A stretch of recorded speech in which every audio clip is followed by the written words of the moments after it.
छात्रों, आज आप लोगों को लोकतंत्र की चुनौतियों के बारे में बताएंगे और लोकतंत्र में कौन कौन सी चुनौतियां हैं और इसके क्या उपाय हैं।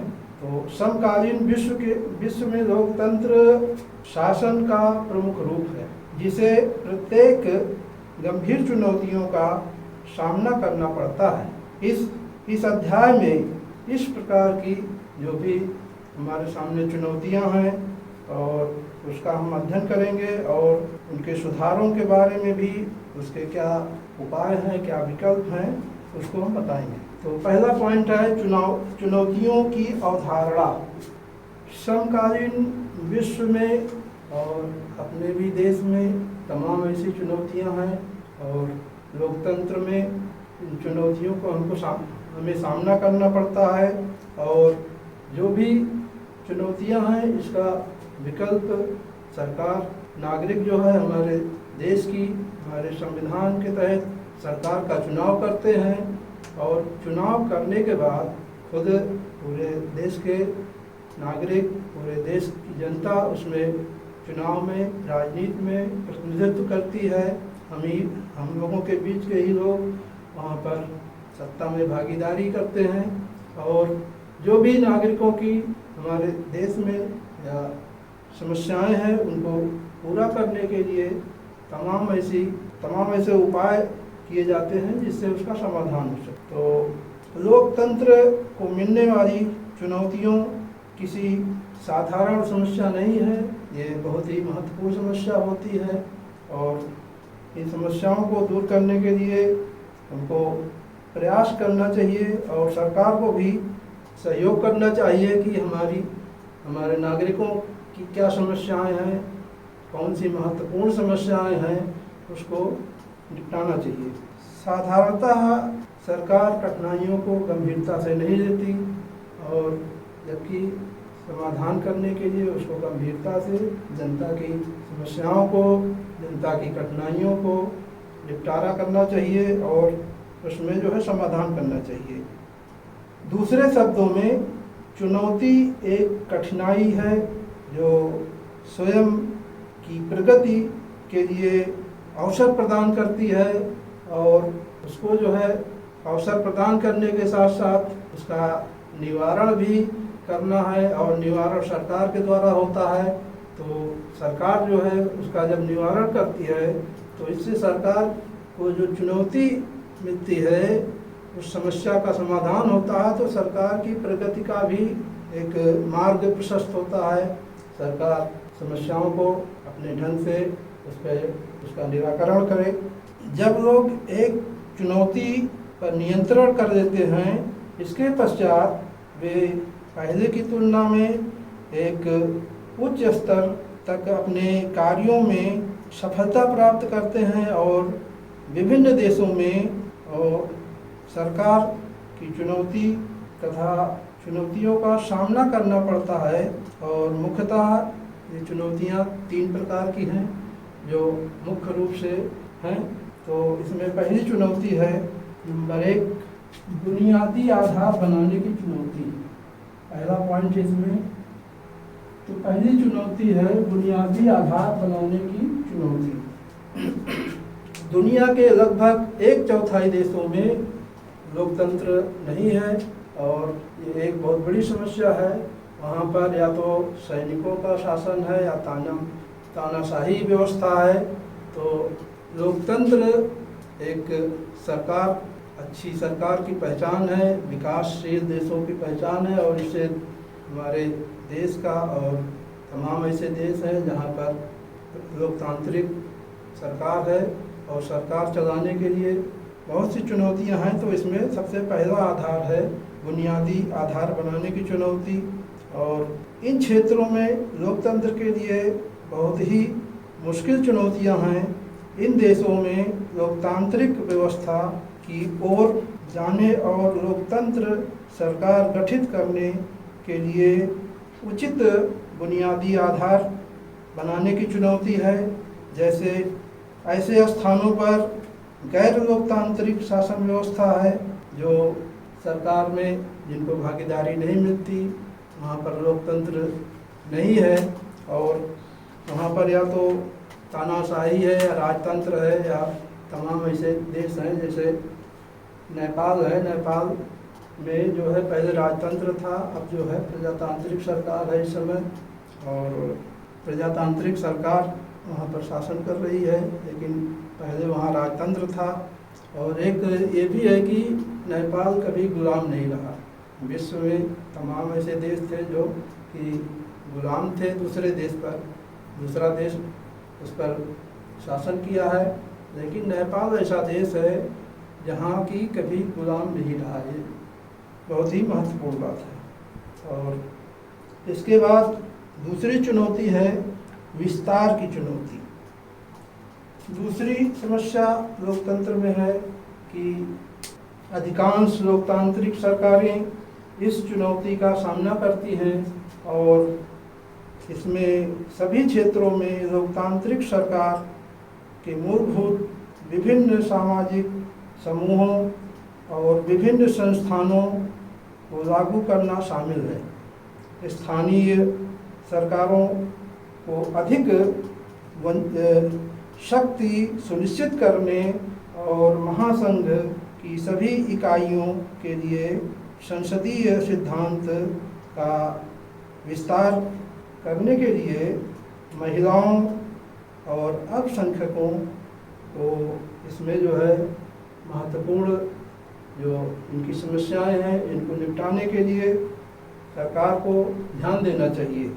महिलाओं की समस्या है, और अल्पसंख्यक बहुसंख्यक जो होते हैं वो उनके द्वारा उत्पन्न कुछ समस्याएं उसको अल्पसंख्यक को सहयोग करना चाहिए, बहुसंख्यक को भी और सरकार को भी उनकी समस्याओं पर ध्यान देना चाहिए। तथा इसका यह भी अर्थ है कि कोई निर्णय लोकतांत्रिक नियंत्रण के क्षेत्र के बाहर नहीं रहना चाहिए। लोकतंत्र या संविधान के अनुसार ही सरकार को चाहिए कि उन समस्याओं को निपटाना चाहिए। और भारत है, अमेरिका है आदि जैसे देश में तमाम ऐसी चुनौतियां हैं जिसको सरकार को ध्यान देना चाहिए। भारत में लोकतंत्र के विस्तार की चुनौती तथा इसके निम्न रूप हैं। कुछ सामाजिक आर्थिक रूप से पिछड़े वर्ग जो एक लोकतांत्रिक शक्तियां प्राप्त नहीं की हैं, और कुछ पूर्वोत्तर राज्य ऐसे हैं जहां पर कि अभी वो अपने देश की मुख्य धारा से अलग हैं, या वहां तक जो है उन तक उनकी समस्याओं तक सरकार का ध्यान नहीं पहुंच पाता। तो सरकार को चाहिए कि हमारे देश में लोकतंत्रीय व्यवस्था है, सरकार उन सभी लोगों की समस्याओं को ध्यान देना चाहिए और उसका समाधान करना चाहिए। लोकतंत्र को मजबूत करने की चुनौती, अगला पॉइंट है। तीसरी चुनौती लोकतंत्र को मजबूत करने की है। प्रत्येक लोकतांत्रिक व्यवस्था के सामने किसी न किसी रूप में ये चुनौती रहती है, और इस चुनौती में लोकतंत्र के संस्थाओं और प्रथाओं को मजबूत करना शामिल है। विभिन्न समाजों में लोकतंत्र की ओर से अलग अलग उम्मीदें हैं और अलग अलग समस्याएं हैं, उसका समाधान है सरकार उसको निपटाए और उस पर ध्यान दे। इस प्रकार इस चुनौती से दुनिया के विभिन्न देशों में अलग अलग अर्थ और लोगों की भागीदारी और नियंत्रण में मदद करना चाहिए तथा इसके लिए सरकारी निर्णय लेने चाहिए, और सरकार को उस निर्णय के तहत कुछ मुख्य समस्याएं जो हैं लोकतंत्र में,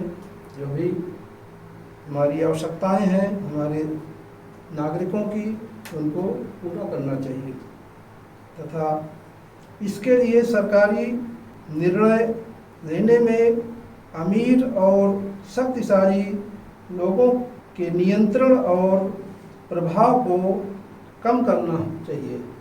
जो शक्तिशाली या प्रभावशाली व्यक्ति हैं सरकार उनके ऊपर अंकुश लगाए और उनके प्रभाव को कम करे, तभी जो है लोकतंत्र की रक्षा हो पाएगी और नागरिकों की समस्याओं का समाधान आसानी से हो सकता है।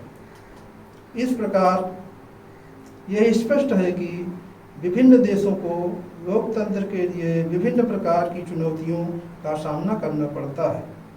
चुनौतियां किसी देश में सार्वजनिक विकास की स्थिति पर निर्भर करती है। देश का जैसे विकास होगा, जैसे संसाधन होंगे, जैसे उनकी आर्थिक स्थिति होगी, उसी हिसाब से उन चुनौतियों को पूरा करने में सरकार को मदद मिलेगी और सरकार उनको पूरा कर सकेगी। इन चुनौतियों का समाधान विशेष रूप से देश की एक स्थिति, उनकी जो है, जो उनकी आर्थिक स्थिति है, उसको अच्छी होने के बावजूद ही उन समस्याओं पर नियंत्रण किया जा सकता है। और लोकतंत्र के सामने आने वाली चुनौतियों का सामना करने के लिए कोई पूर्व निर्धारित विधि नहीं है, कोई कानून नहीं है कि उनको जो है एक निश्चित समय के अंतर्गत, निश्चित धारा या कानून के अंतर्गत उनका समाधान किया जाए। अब इसके बाद अगला पॉइंट आता है राजनीतिक सुधार। लोकतंत्र की चुनौतियों के समाधान के लिए राजनीतिक सुधार की बहुत ही आवश्यकता है और इसमें सामान्यतः लोकतंत्र के लिए विभिन्न चुनौतियों पर नियंत्रण पाने के विषय में सभी सुझाव या प्रस्ताव लोकतांत्रिक सुधार या राजनीतिक सुधार में आवश्यक हैं और राजनीतिक सुधार बहुत ही महत्वपूर्ण है कि राजनीतिक तौर पर भी इनका सुधार होना चाहिए। ये समस्याएं एक देश से दूसरे देश में और तथा राष्ट्रीय स्तर पर इन समस्याओं को सुधारने की आवश्यकता है। जो राष्ट्रीय स्तर पर काफ़ी महत्वपूर्ण समस्याएं हैं, जो बड़ी समस्याएं हैं, उनको निपटारा करना सरकार की जिम्मेदारी होती है और उस पर सरकार को ध्यान देना चाहिए। नहीं तो समाज में समस्याएं विकराल रूप ले लेती हैं, जिससे सरकार को दिक्कत होगी और परेशानी बढ़ जाएगी अगर लोगों की समस्याओं का समाधान नहीं होता तो। लेकिन राष्ट्रीय स्तर पर सुधार की वास्तविक चुनौती झूठी नहीं हो सकती, ये एक सच्चाई है। अब इसके बाद अगला पॉइंट है राजनीतिक सुधारों के लिए दिशा निर्देश। भारत में राजनीतिक सुधारों के लिए नियमों और साधनों का विकास करते हुए कुछ विस्तृत दिशा निर्देश सरकार के द्वारा दिए जाते हैं और कानून जो है वो सरकार को दिशा निर्देश देती है। उसी को ध्यान में रखकर उसका समाधान करना चाहिए। हमारे संविधान में कुछ ऐसे कानून हैं, कुछ ऐसी धाराएं हैं जिससे सरकार उसके तहत जो है इस पर ध्यान दे और जब अगर उन समस्याओं का समाधान नहीं होता तो नागरिक कानून का सहारा लेते हैं।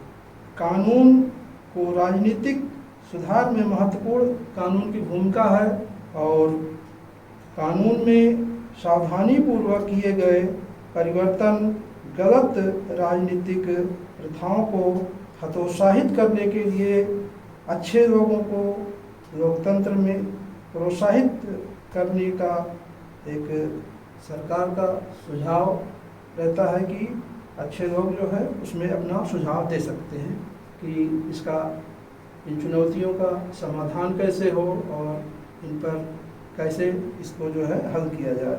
लेकिन विधिक संवैधानिक परिवर्तनों द्वारा लोकतंत्र की चुनौतियों को हल नहीं किया जा सकता। ये अपने सरकार के माध्यम से ही चुनौतियों का समाधान है। सिर्फ कोर्ट तो निर्देश दे सकती है, कानून उसका पालन करवा सकती है, लेकिन सरकार को ही जो है उस पर विचार करना पड़ेगा और कार्य सरकार को ही करना है।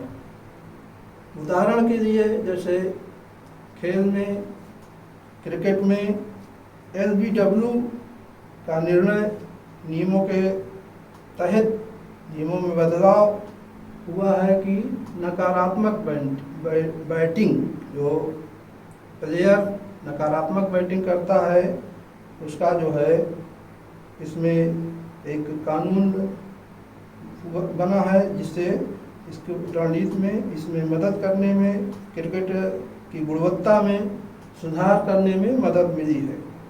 तथा परंतु खेल की गुणवत्ता में सुधार लाना मुख्य रूप से खिलाड़ियों और शिक्षकों का ही कार्य है।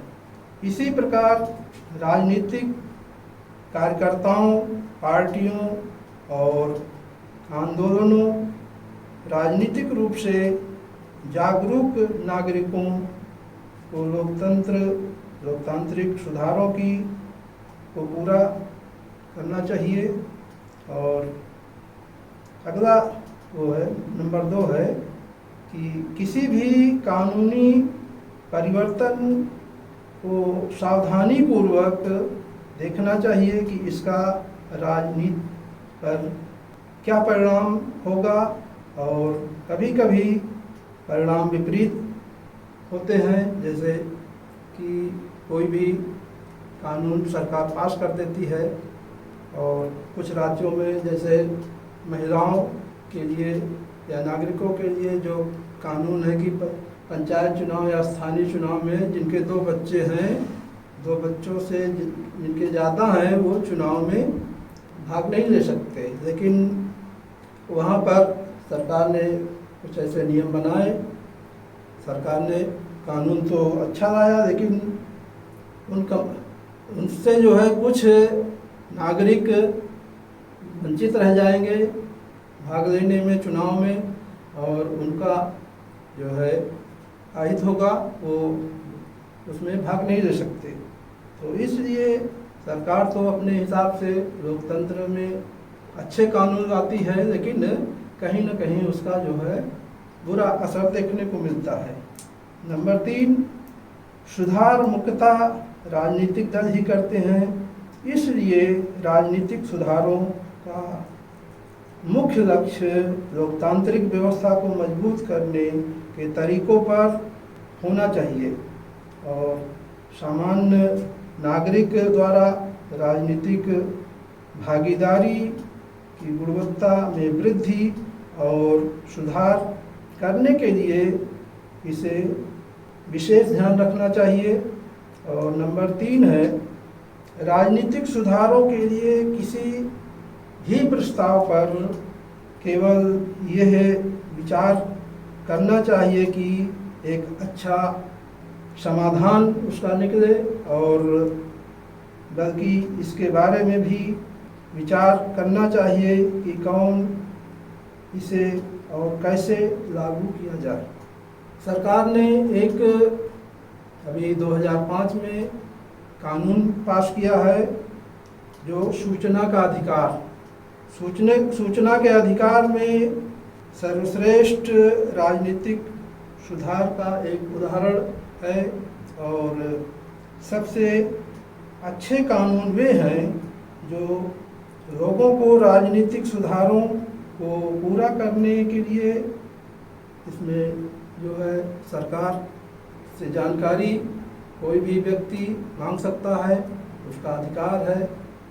और ये कानून अक्टूबर 2005 में लागू हुआ है।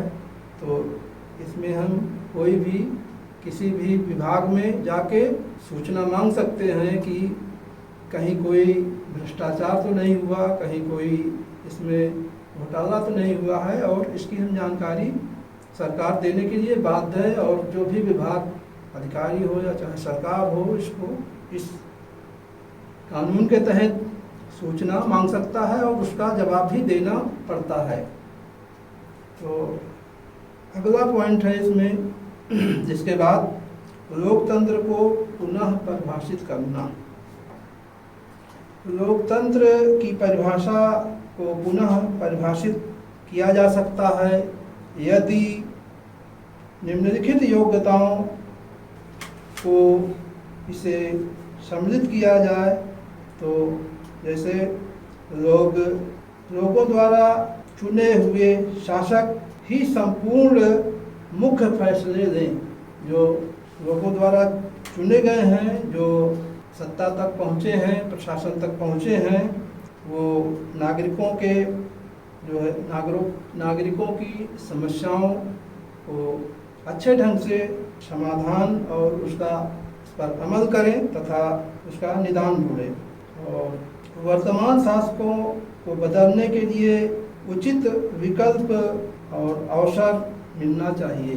तो इसमें जनता को ये भी अधिकार मिलना चाहिए कि अगर कोई भी सरकार उनकी समस्याओं पर गौर नहीं करती, अमल नहीं करती, तो ऐसा विकल्प होना चाहिए कि सरकार पर अंकुश लगाए और सरकार को बदलने का विकल्प होना चाहिए।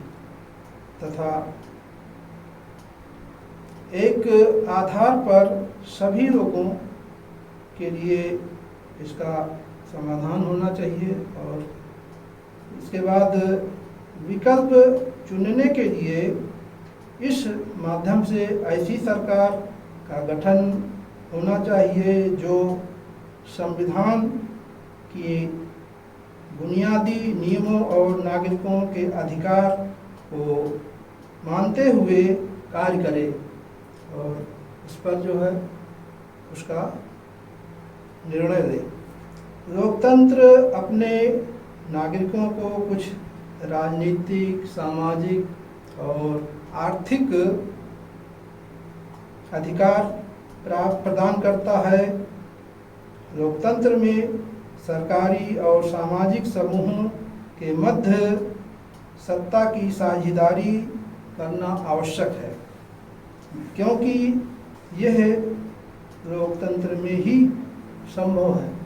लोकतंत्र बहुमत की तानाशाही, क्रूर शासन व्यवस्था और जो उसमें एक तानाशाही रूप कभी कभी आ जाता है सरकार के अंदर, जो कि ऐसा नहीं होना चाहिए लोकतंत्र में। और जनता चुनती है, जनता सत्ता में पहुंचाती है, और तो जनता या लोकतंत्र में जो प्रजा की, जो नागरिकों की समस्या है, उसको जो है सरकार की जिम्मेदारी है और सरकार उसको जो है उस पर उसका समाधान करे। जो हमारे देश में मुख्य समस्या है लोकतंत्र में, एक जनसंख्या हमारे देश में बहुत तेज़ी से बढ़ रही है, जो कि एक बहुत ही विकराल रूप धारण कर रही है। और भविष्य में अगर इस पर अंकुश नहीं लगा और सरकार इसका समाधान नहीं ढूंढती तो विस्फोटक स्थिति पैदा हो जाएगी। माल्थस के अनुसार जनसंख्या में गुणोत्तर वृद्धि होती है। बच्चों, एक विद्वान है माल्थस, जो कि उनका एक सिद्धांत है कि जनसंख्या में गुणोत्तर वृद्धि होती है और खाद्यान्न में अनुपातिक वृद्धि होती है। गुणोत्तर का मतलब, जैसे माल्थस एक विद्वान हैं, इनके अनुसार जनसंख्या में गुणोत्तर वृद्धि होती है। इसका तात्पर्य यह है कि जैसे 2 गुणे 2 फिर बराबर 4 हुआ, फिर 4 गुणे 4 बराबर 8 हुआ, और फिर 8 गुणे 8 बराबर 16 हुआ। यानी कि इसी तरह गुणोत्तर जैसे जैसे इसका क्रम बढ़ता है, उसी हिसाब से जनसंख्या में इतनी तेजी से वृद्धि हो रही है कि जस्ट डबल हो रही है। इस समय हमारे देश की जनसंख्या लगभग 130 करोड़ है, और हमारे उत्तर प्रदेश, जो कि जनसंख्या के दृष्टि में बहुत ही बड़ा राज्य है, और यहाँ पर हमारे उत्तर प्रदेश की जनसंख्या इस समय 22 करोड़ है लगभग। और खाद्यान्न में अनुपातिक वृद्धि का तात्पर्य है कि खाद्यान्न अनुपातिक वृद्धि 1, 2 अनुपात, फिर 3, 4, यानी कि ये क्रमशः बढ़ता है। लेकिन जैसे 1 हुआ, 2, कहीं 1 कुंतल अनाज पैदा हो रहा है तो 2 होगा, फिर 3 होगा, फिर 4 होगा, तो इसमें अनुपातिक वृद्धि होती है। लेकिन जनसंख्या में ठीक इसके विपरीत गुणोत्तर वृद्धि होती है, जो कि जनसंख्या एक बहुत ही जटिल समस्या है।